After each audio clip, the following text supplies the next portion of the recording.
আজি মই আহিছো ৰয়েল গ্লোবেল ইউনিভাৰ্চিটিলৈ আৰু এটা বিশেষ দায়িত্ব পালন কৰিব। আজি মই আহিছো ৰয়েল গ্লোবেল ইউনিভাৰ্চিটিলৈ। সঁচাকৈ এক সুন্দৰ পৰিৱেশত ছাত্ৰ-ছাত্ৰীসকলক উন্নত মানদণ্ডৰ অধ্যয়নৰ ব্যৱস্থা কৰা হৈছে ইয়াত।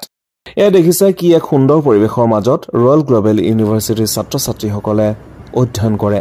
এতিয়া মই আহিছো royal school of communication and media ডিপাৰ্টমেণ্টলৈ। আচলতে আজি মোক আমন্ত্ৰণ কৰা হৈছে 4th ছেমিষ্টাৰৰ এক্সটাৰ্নেল এক্সামিনাৰ হিচাপে আৰু আজিৰ বিষয় হৈছে নিউজ প্ৰডাকশ্যন। আচলতে ৰয়েল স্কুল অফ কমিউনিকেশ্যন আৰু মিডিয়া ডিপাৰ্টমেণ্টৰ ছাত্ৰ-ছাত্ৰীসকলক খুব সুন্দৰভাৱে পাঠদান কৰা হৈছে, যাৰ ফলত তেখেতসকলৰ প্ৰজেক্টবোৰো খুব সুন্দৰ হৈছে। বিশেষকৈ তেওঁলোকে যিবোৰ বিষয় নিৰ্বাচন কৰি এই প্ৰজেক্টসমূহ বনাইছে সঁচাকৈ শলাগ ল'বলগীয়া। আৰু যদি পাঠদানৰ মাজতে বা পাছত ছাত্ৰ-ছাত্ৰীসকলে খেলিবলৈও বিচাৰে তেতিয়াহ'লে এই স্পৰ্টছ জোনটোত আহি তেখেতসকলে খেলা ধূলাও কৰিব পাৰে। উত্তৰ পূৰ্বাঞ্চলৰ বিভিন্ন স্থানৰ পৰা অহা ছাত্ৰ-ছাত্ৰীসকলৰ সৈতে কটোৱা এই সময়খিনি মোৰ বাবে চিৰস্মৰণীয়।